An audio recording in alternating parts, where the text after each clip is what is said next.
Yun. Ayan guys, samahan nyo naman po ako ngayon na manguha ng lubi-lubi. Ayan. Gugulayin ko yan dun sa bayan. Ganda oh. May gulayin kami. Ayan. Nakatulong na ako sa papa ko. May madadala pa akong gulayin sa amin sa bahay. Ayan. Kasi matanda na papa ko kaya tinutulungan namin siya mag-kopra. Tapos, itong mga lubi-lubi dadalhin ko para may magulay ako sa bahay. Ayan. Ang ganda oh. Wow. Sobrang fresh na lubi-lubi. Kukunin ko siya.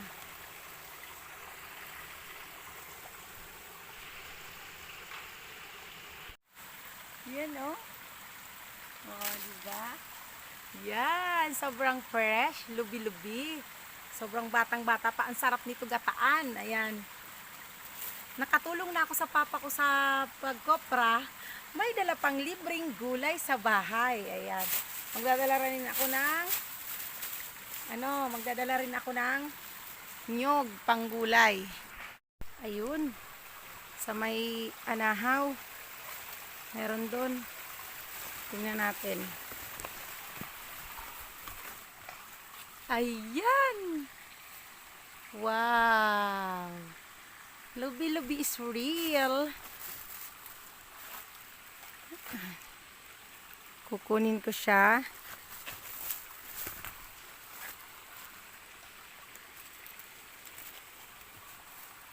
Ayan. Wow. Andun, ang dami oh. Ayun. Meron pa dun oh. Lahat yan mga lubi-lubi guys oh. Yan po guys ay lahat lubi-lubi. Kaso yung iba walang talbos. Yun, meron sa taas banda. Ayun, ayun oh, yun oh. Wow. Yehey. Wow. Ay, ano ba yan? May bubuyog. May bubuyog guys. Ayan, buti na lang hindi ako na ayan, lumilipad-lipad sila. Doon na tayo sa kabila. Tara, doon tayo sa kabila. At may bubuyog. Wow, ito. Yes. Ang laking lubi-lubi. Sobrang taba. At ito naman, maliit pa siya oh. Pero sobrang sarap nito kasi batang-bata pa. Ayan, diba? Libreng gulay sa kabundukan. Ayan, lalagay ko na dito. Malapit na mapuno. Pupunta pa ako sa banda doon at maghahanap pa ako para makadagdag rito. Ayan. Tara, hanap ulit tayo. Sobrang fresh na gulay. Lubi-lubi. Ayan. Ayan, pasensya na po kayo dahil sariling sikap ako mag-video. Binibidyo ko lang yung sarili ko. Medyo mahirap siya. Ayun, pupunta pa ako sa banda doon. Titingnan ko kung marami pa ako makuha doon. Yan, mga anahaw. Ito na po guys, ang aking ginawang lubi-lubi. Ayan. Tapos ito po yung aking pagsahog na maliliit na dilis. Ito naman ang bawang at sibuyas. Ito naman ang unang gata. Kasi uunahin ko muna yung pangalawang gata. Tapos ito ilalagay ko mamaya. Para sobrang masarap siya. At ang sili. Ayan. Magluluto na po. Sili. Sili iyo, sili. Ayan. Tara, samahan niyo po ako magluto ng Sili. ginataang lubi-lubi. Sili. Ayan, magsisimula na po ako mga kaadayot ng pagluto ng ginataang lubi-lubi. Ayan, ito na yung yung pangalawang gata. Unahin ko siyang ilagay.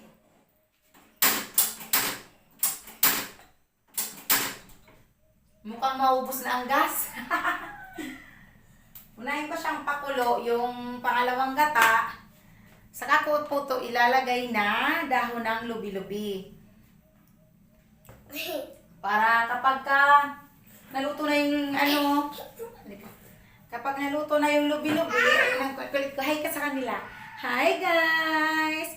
Kapag naluto ko na yung Lubi-lubi. Saka ako ilalagay yung unang gata para talagang gatang-gata siya. Ayan. Ching, ching, ching, ching, ching, ching, ching, ching, ching, ching. Kantahan mo sila, kantahan mo. Madidi ka naman. Madidi ka? Malaki-laki na, madidi ka pa. Alam, babay na ka sa kanila. Bye. O, doon ka na muna at magluluto si mama. Daddy. Doon ka na muna at magluto si mama. Ayan, kumulo na po siya. Lalagay ko na ang asin. Isang kutsarang asin. Tapos, bawang sibuyas.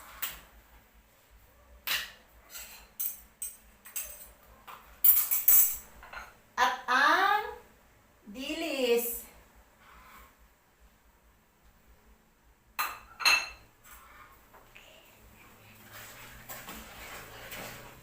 Yan. Saka ko na ilalagay yung lubi-lubi. Ito pong lubi-lubi, ilalagay ko na po siya. Yan. Huwag makulit na. Daddy. Madami to, pang isang pamilya. Kasi bibigyan ko yung mama ko, yung kapatid ko. Kasi magkakapit bahay lang kami. Dito, no? O ayun, huwag ka makulit na. Dito. Pa. Ganyan kami dito sa probinsya. Kapag nagluluto yung isa, yung iba hindi, bibigyan ng gulay. Kaya kung mapapansin nyo, kapag nagluluto ako, maramihan. Ayan. Habang nag-aantay ako na maluto yung lubi-lubi, ayan, nag-i-snack muna ako ng, ayan, kamuting kahoy na may gata pa rin. Alam niyo naman, pag sinabing taga Bicol, talagang ang kadalasan dito ng luto namin ay gata na may sili. Ayan, ayan, kain po tayo. Ayan. Harap. Kamuting kahoy ito no, kamuting kahoy siya na ginait-gait na maliliit, tapos nilagyan ng gata, tapos asin. Sobrang sarap niya, ayan oh. Diba? Kahit nung nakatira kami sa Maynila, lagi akong bumibili nito doon sa kanto namin. Mahal to sa Maynila eh. Snack muna, nagutom ako. Yummy.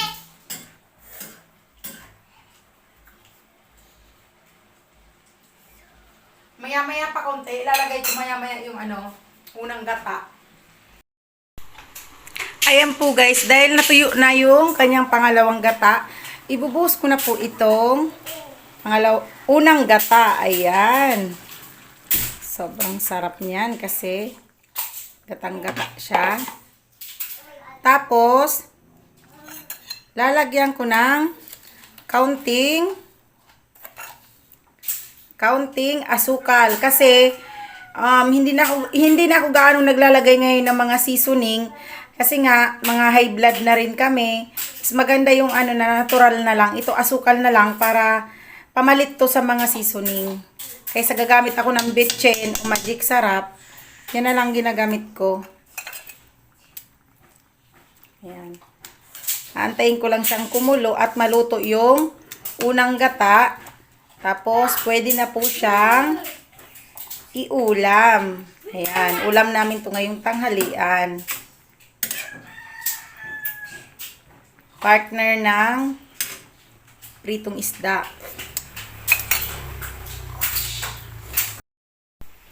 Ayan, luto na po. Tikman na po natin ang ginataang lubi-lubi.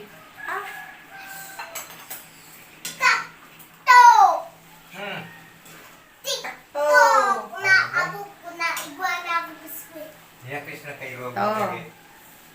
Usok-usok pa sa init. Usok-usok pa.